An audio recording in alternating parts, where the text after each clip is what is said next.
Hola, buenas tardes, ¿cómo están todos? Bienvenidos al frío. Como habrán observado, esta semana amanecimos con un tiempo bastante desagradable, así que es ideal para quedarnos en casa y entretenernos en cosas variadas. Cada uno tendrá sus particulares locuras, como las tengo yo, y unos leerán, otros dormirán, otros harán de comer, otros mirarán películas todo el día, en fin, acá hay para todos los gustos. Nosotros, justamente, ese para todos los gustos entra dentro del tema que estamos analizando desde hace un par de semanas, ese que tiene que ver con el ocio, con ese tiempo de disfrute, con ese tiempo que todos los seres humanos de alguna forma adquirimos por derecho en las primeras décadas del siglo XX, cuando se aprobaron a nivel general las leyes de disminución de jornada. Nosotros decíamos las semanas anteriores que en la situación particular de emergencia sanitaria por la cual estamos pasando, todo este complejo de actividades que forman parte del ocio están seriamente dañadas. Y nos pusimos, en virtud de eso y del tema de que el 1 de mayo estaba apareciendo en el momento en que comenzamos este tema, bueno, aprovechamos para darle una mirada al tema del ocio y al tema de este ocio particularmente dañado por una emergencia sanitaria. Habíamos analizado muchos temas referentes al ocio y desde la semana pasada estábamos analizando una temática que tenía que ver con la irrupción del poder médico en la sociedad uruguaya durante fines del siglo XIX y principios del siglo XX. Era una situación con la cual podemos establecer un paralelismo muy importante con la que nosotros estamos pasando ahora, ¿verdad? En la cual el saber médico y el saber científico vuelven a adquirir una relevancia especial en la conformación de nuestros nuevos hábitos de vida, de esto que se ha dado en llamar nueva normalidad. Cuando se implementó a principios de siglo, sobre todo en las 3 primeras décadas del siglo XX, cuando se implementó el concepto de ocio contemporáneo, también estuvo muy signado por determinadas miradas sobre ese tiempo libre. Unas miradas provenían obviamente del poder político de las élites dirigentes, que cada una con su carga ideológica, con su pensamiento ideológico, vieron de distinta manera ese nuevo tiempo que surgía a disposición de todos los ciudadanos. Y de alguna manera intentaron, como vamos a ver la semana que viene y las próximas, intentaron de alguna manera someter ese tiempo libre a los esquemas que provenían de su particular mirada ideológica y política. Pero antes de que se ejerciesen o concomitantemente con el ejercicio de estas miradas, digamos, ideológicas sobre el tiempo del ocio, también se dio con mucha fuerza el establecimiento del poder médico, ¿verdad? De la mirada del médico como mirada patrón para poder medir todos los nuevos desarrollos que un nuevo siglo planteaba a una sociedad joven que iba a cumplir su primer centenario de independencia en 1930 y que estaba enfrentada a un acelerado cambio de costumbres, con un aluvión de inmigrantes, con un desarrollo rapidísimo de la urbanización y con el surgimiento de una necesidad de establecer pautas comunes a una sociedad enormemente variada como era la nuestra a principios de ese siglo.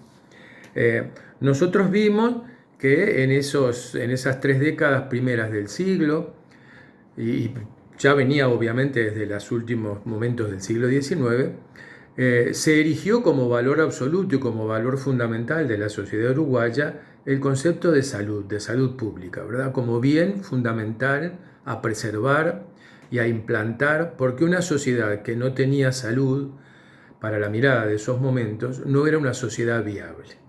Y por lo tanto hubo, como vimos, un fortísimo desembarco de los preceptos higienistas y de los preceptos que provenían del área médica, que entraron a regular fuertemente la nueva sociedad uruguaya y fundamentalmente montevideana, que fue donde mayormente se concentró la población, ya tempranamente a inicios de este siglo XX.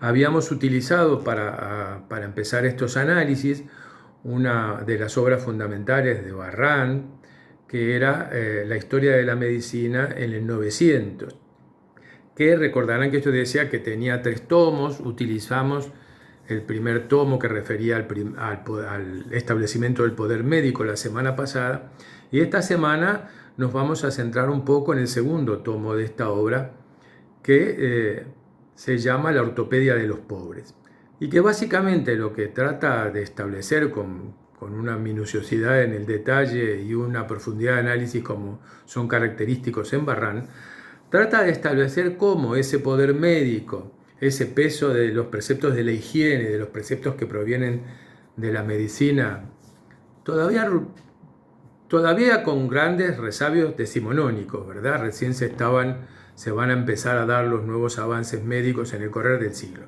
Yo decía cómo, de alguna manera, esta mirada médica, que dirige la mirada de la sociedad en su conjunto, se posa sobre los pobres, sobre las clases más desprotegidas, y cómo entra a regular en forma profunda la vida de las clases más desposeídas de la sociedad, entrando fuertemente a regular los espacios en que ésta se mueve, sus hábitos y sus costumbres, su sociabilidad.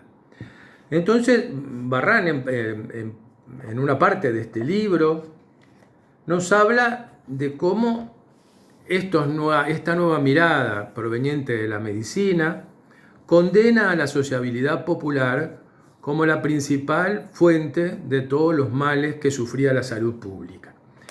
Y él nos empieza este capitulito que se llama La condena de la sociabilidad popular, empieza diciendo, lo llama el temor al otro y el elogio a la vida personal. Y dice así: en pocas épocas como en el 900, las clases cultas temieron tanto al otro, y sobre todo al otro cuando encarnaban el pobre.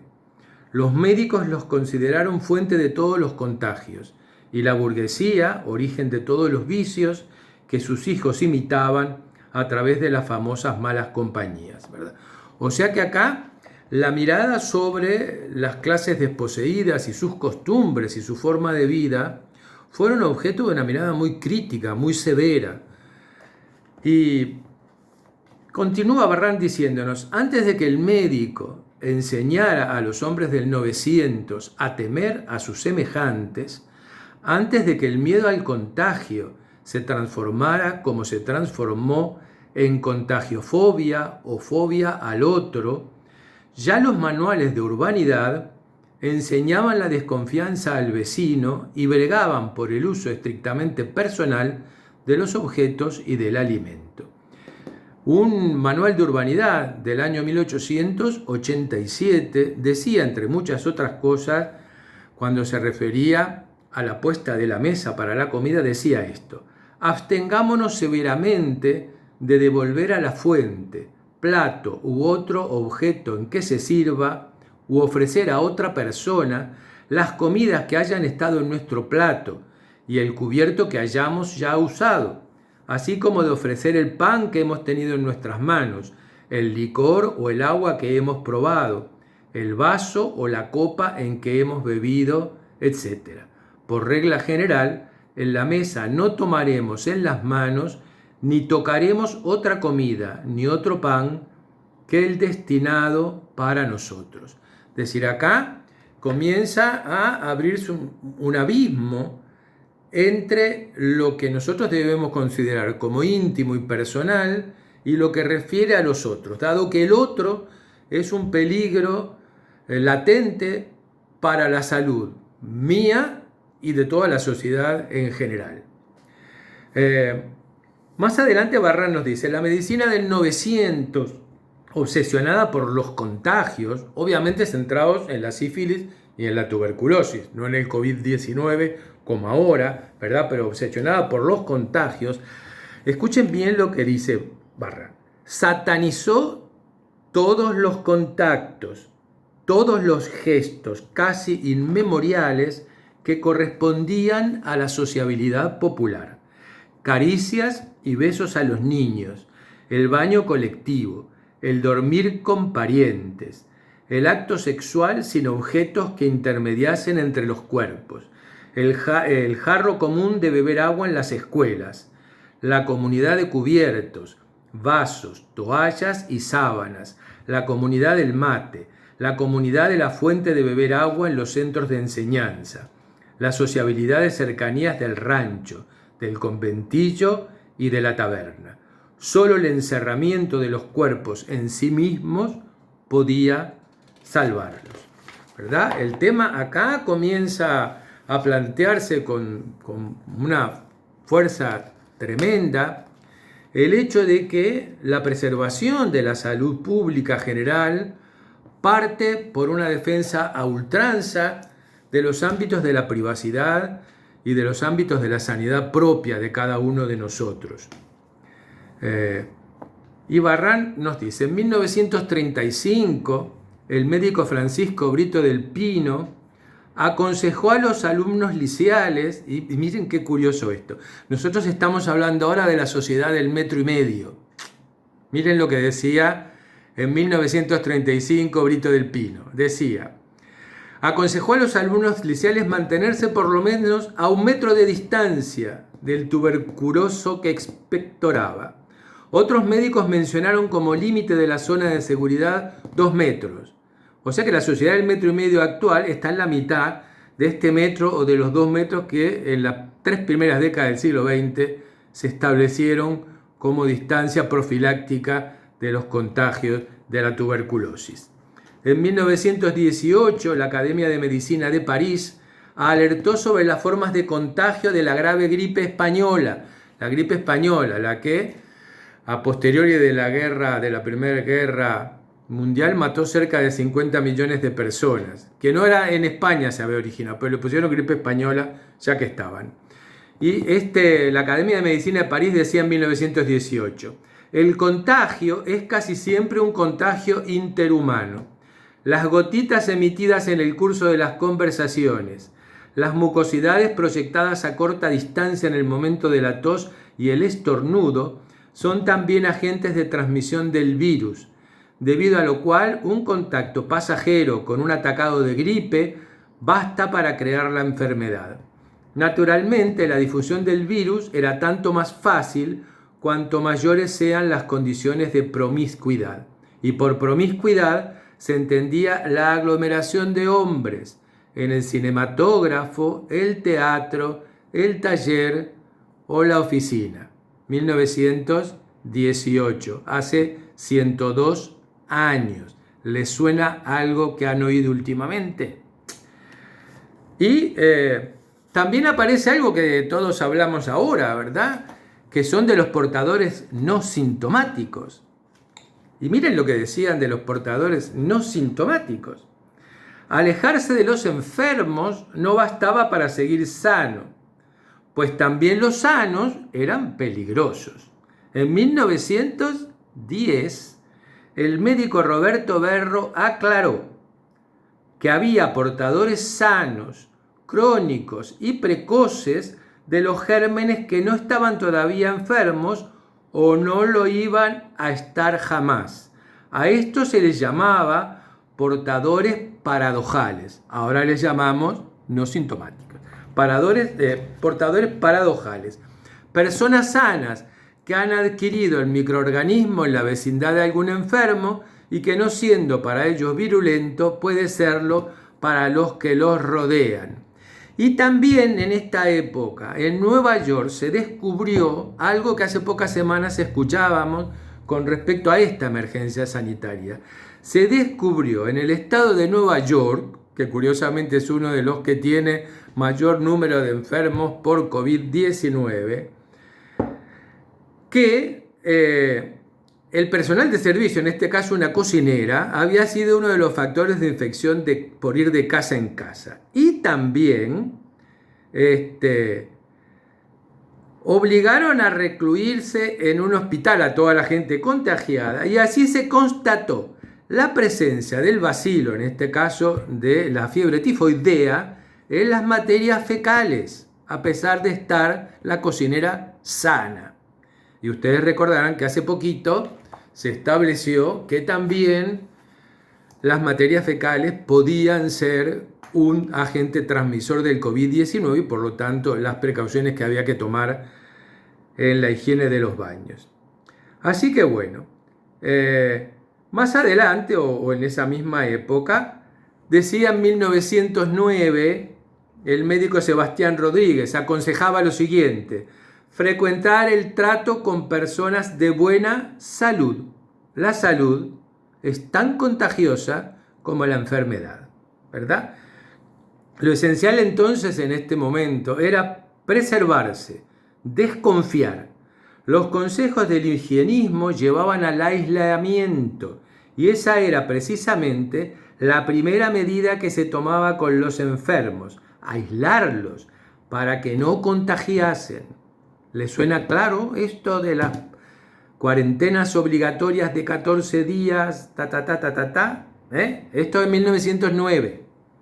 En 1917, Matteo Legnani propuso enseñar a los niños este catecismo de higiene. Maestro, ¿cuál es la primera medida profiláctica? Pregunta el maestro, ¿verdad? Y el discípulo contesta: la primera medida profiláctica es aliviar al enfermo tratando de restituirle la salud. Y pregunta el maestro: ¿cuál es la segunda medida profiláctica? Y responde el discípulo: la segunda medida profiláctica consiste en aislar y desinfectar. ¿Les suena actual? 1917. Los médicos proponían el aislamiento de los cuerpos de diversas formas. Niños, tuberculosos, sifilíticos y prostitutas eran los candidatos número 1 a ser aislados por temor al contagio. O sea que bueno, no nos vamos a detener en el aislamiento de los niños y todo lo demás, pero sí vamos a pasar a un segundo elemento que tiene que ver con la supresión de la afectividad. También se recomendaba, para preservar la salud, que se suprimieran los signos de afecto. Una base elemental de la sociabilidad, que es la afectuosidad, fue minada. El beso fue puesto en la picota.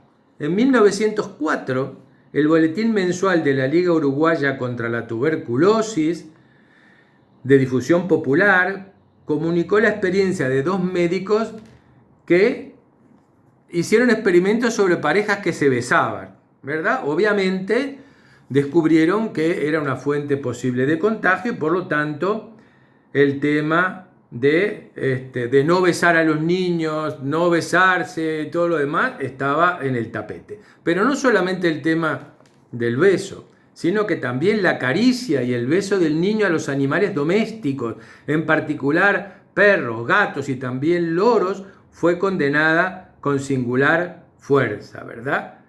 El deber de la higiene moderna no debe limitarse a matar microbios, se decía, sino que debe procurar la destrucción de todos aquellos animales inútiles que viven a expensas del hombre y el alejamiento de todos aquellos útiles que, a pesar de su utilidad, pueden producir trastornos en la salud humana, ¿verdad?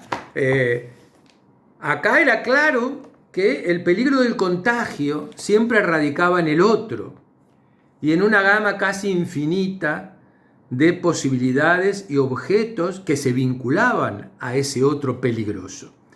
En 1924, el inspector de Sanidad del Consejo Nacional de Higiene, Julio Echepare, describió todo lo que contaminaban las enfermedades transmisibles: el cuerpo del enfermo, su cadáver, sus ropas de vestir, ropa blanca, ropa de cama, sábanas, fundas, pañuelos, camisas, cobertores, colchones, los objetos de que se ha servido como vasos, tazas, platos, cucharas, etc., el mobiliario del cuarto en que ha permanecido, cama, mesa de luz, sillas, cortinas, alfombras, etc., los pisos, paredes, ventanas y puertas, techos de dicho lugar, de dicho local, lugares donde se hubieran arrojado las deyecciones, en fin, las personas que lo han cuidado o visitado, las que han manipulado o transportado objetos contaminados. De todo esto había que alejarse y todo esto había que desinfectarlo. Y muchas veces se quemaba todo, a veces se quemaba el mobiliario completo de los lugares donde habían estado enfermos que habían fallecido de estas enfermedades altamente contagiosas, ¿verdad? Como verán, la paranoia, con bases fundamentadas, obviamente, contra el contagio, estaban a flor de piel en estos primeros años del siglo XX. Hoy estamos a 100 años de distancia y estamos haciendo un revival, de alguna forma, de estos elementos. Barran nos continúa diciendo: el higienismo del 900 conducía a una privatización absoluta de la vida, hecho que lo colocaba en las antípodas de la cálida y plebeya sociabilidad popular, hecha de contactos, ademanes afectuosos, encuentros hechos norma, parloteo de cercanías y no de respetuosas distancias, uso de objetos y consumo de alimentos y bebidas en común, una sociabilidad del compartir más que del poseer personal. Por eso, las políticas de esta época, impulsadas no solo por la clase médica, sino también por los políticos que eran muy sensibles a estos temas, fue la política que buscaba la erradicación de los lugares donde habitualmente vivían en situaciones terribles las clases desposeídas, y la búsqueda como desideratum fundamental de toda la sociedad de la casa propia, de la casa única, de la casa unifamiliar y del cuarto personal dentro de la casa, ¿verdad? El poder tener un espacio propio dentro de una casa en la cual no vivieran muchas familias, sino una familia, aunque todavía en estos principios del siglo el concepto de familia que se maneja es un concepto de familia un poco más amplia que la que nosotros tenemos actualmente. Y terminaba este pedacito Barran: solo la vida, lo más personal posible, protegía la salud y alimentaba la curación.